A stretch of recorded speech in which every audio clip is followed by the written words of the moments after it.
We have a polynomial over a polynomial, so that's a rational function.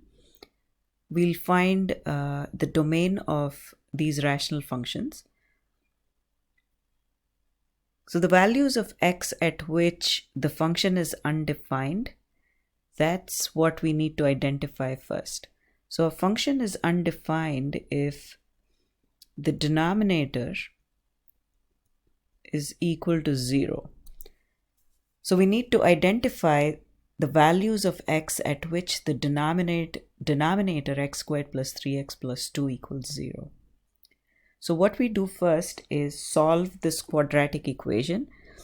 So we can either solve it by factoring, or if factoring doesn't work, then we could use the quadratic formula. So we can factor it because, let's look at this. Multiply the constant and the coefficient of x squared. We have 2 times 1 is 2. 2 plus 1 is 3, which is equal to the middle term. So we use the factors 2 and 1 to factor the quadratic expression. So we write the middle term 3x as 2x plus x, because 2x plus x is 3x. We get the 2 and the 1 from the factors that we just figured out here. Take the first two terms, so we group it, factor by grouping. X is a common factor, plus 1 is a common factor between these two terms, so we group them in pairs. And in the next step, we have x plus 2 and x plus 2. These are the common factors. And once we factor that out, we are left with x plus 1. So we have x plus 1 times the common factor x plus 2. So that's how we factor the expression, the quadratic expression. We set it equal to 0 and solve it to find the points at which the denominator is equal to 0. So basically, denominator equal to 0. So when we solve this, either x plus 1 equals 0 or x plus 2 equals 0, so that we have x equals -1, x equals -2. So the domain is all real numbers except -1, -2.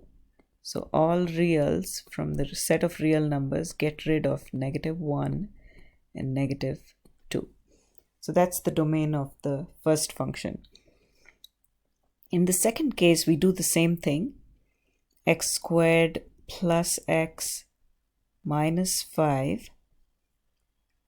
And we set it equal to 0. So the denominator is set equal to 0 because we want to find the values of x for which the denominator is equal to 0.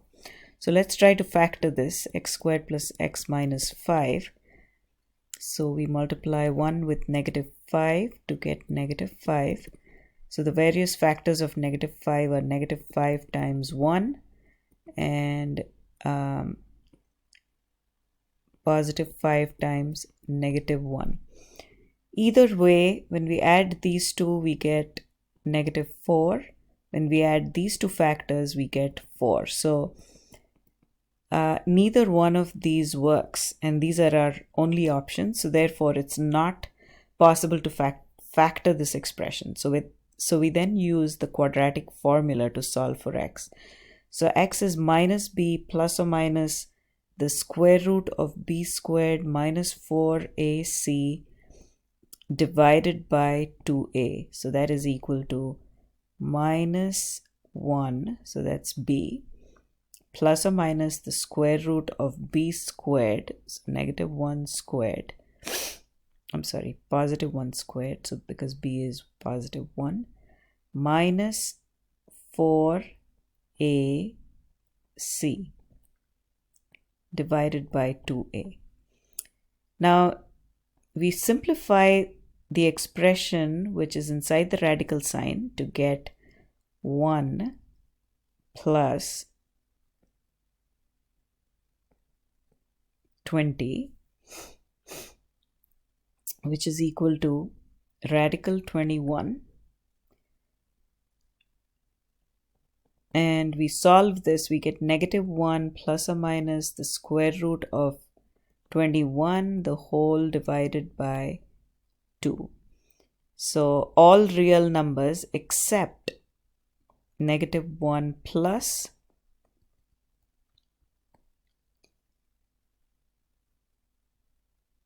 radical 21 divided by 2, -1 minus radical 21, the whole divided by 2. These are the only exceptions. All other real numbers work.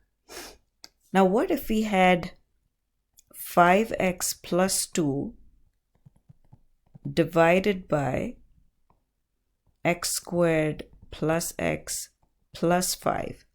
So we try to solve this using quadratic factoring. So we have minus b plus or minus the square root of b squared minus 4ac divided by 2a. So when we simplify the expression under the radical sign, we get a negative number. That tells us that there are no real number solutions, because we get -1 plus or minus the square root of a negative number divided by 2a, so that's 2. So if it's a negative number under the radical sign, that is imaginary.